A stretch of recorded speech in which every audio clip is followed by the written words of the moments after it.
Is that you, boys? Yes, Mum. Your tea's ready. Right, coming, Mum. And hurry, both of you, because I want the table for Annie and... Good gracious. What have you two been doing again?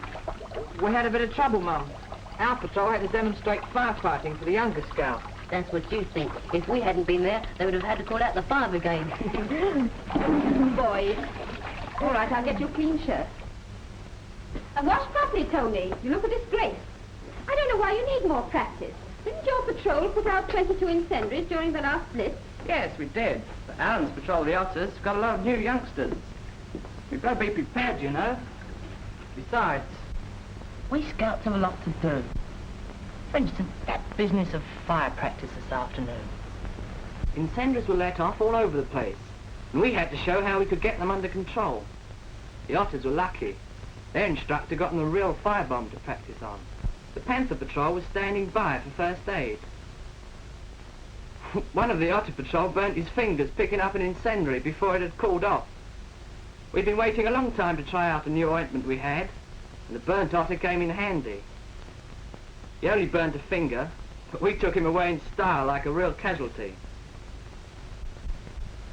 Ted Brown, their patrol leader's got his ambulance badge, and he's taught his patrol quite a lot about first aid. But we're doing all sorts of other things besides firefighting. Most of the younger scouts have been evacuated to the country. They help the scouts who've always lived there to collect berries for jams and foods. They even collect nettles and dandelions, and acorns for pigs. This war's taught people quite a lot of things about food from the hedgerows.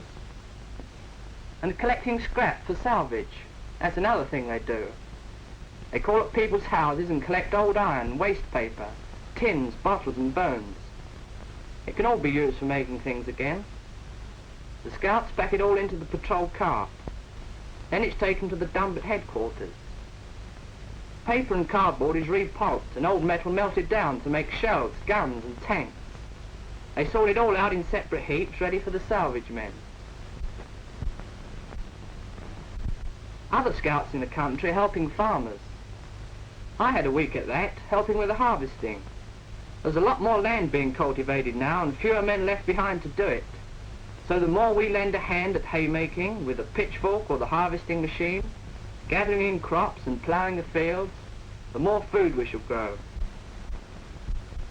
Lots of the boys drive tractors, and some of them can plough furrows straight enough to get a grunt of pleasure from a farmer.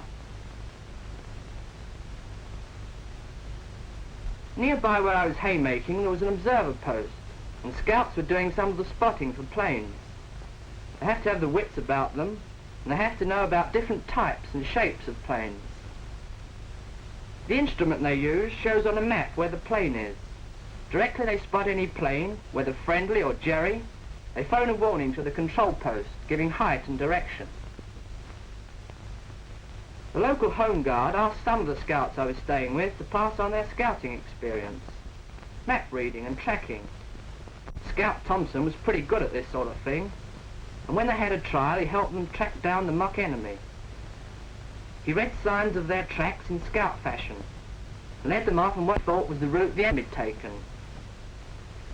At a certain point the track seemed to disappear, but the scouts noticed that it branched off through the bushes.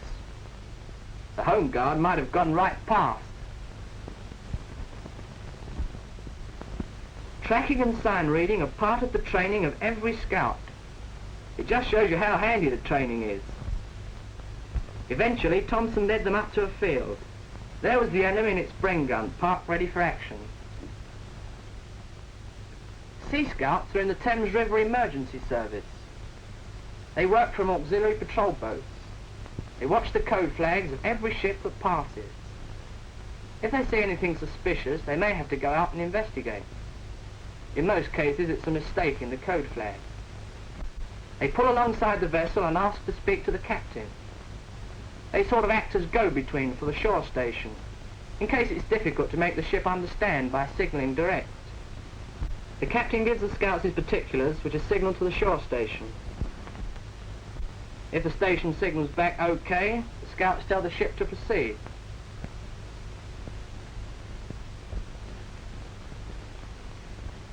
Some of the scouts in town paint curbs and lampposts with white paint.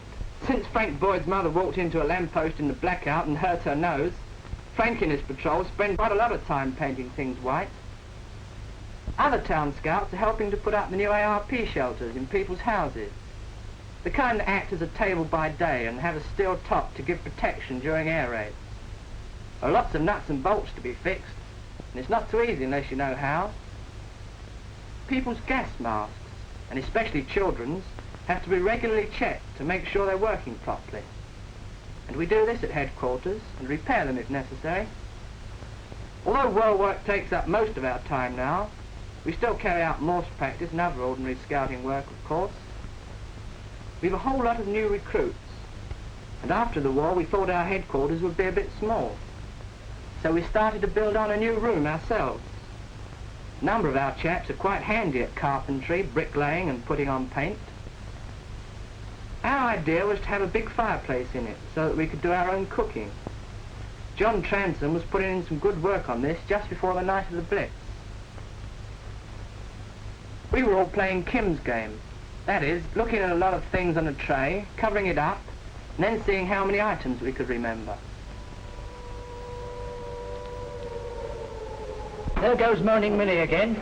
You all know what to do. You, Andrews and Johnson, see the youngsters home. Good night, chaps. Night. Oh, I want Tony and Styles. Now, you two are on messenger duty at the fire station tonight. A couple of chaps from the outer patrol will be relieving you at midnight. Okay, Skip. So long. All right, Skip. Good night.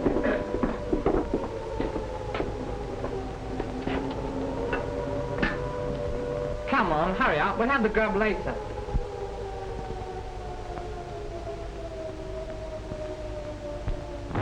Central Control.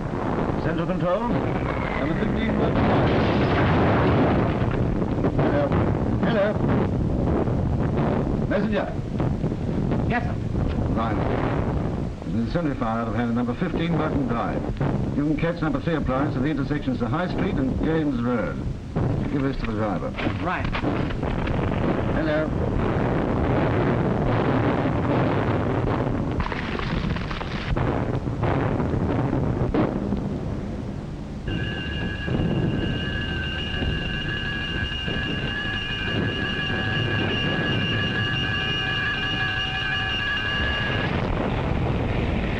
Message from Station 5.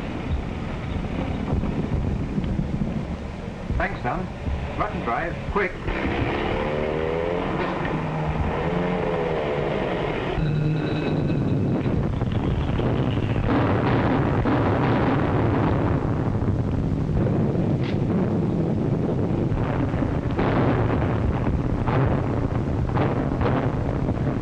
Next morning, Bill and I went back to headquarters.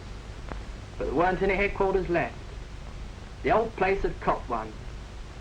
The rest of the gang were there sorting over the debris to see what they could rescue. Everyone was safe because they'd all been out on different jobs. But we had to say goodbye to the baked beans we thought we were coming back to. The bomb had certainly made a mess of our new fireplace. You know, John, it wouldn't have been a good job. You didn't use enough cement in that mortar. Use more next time. Yes, Skip.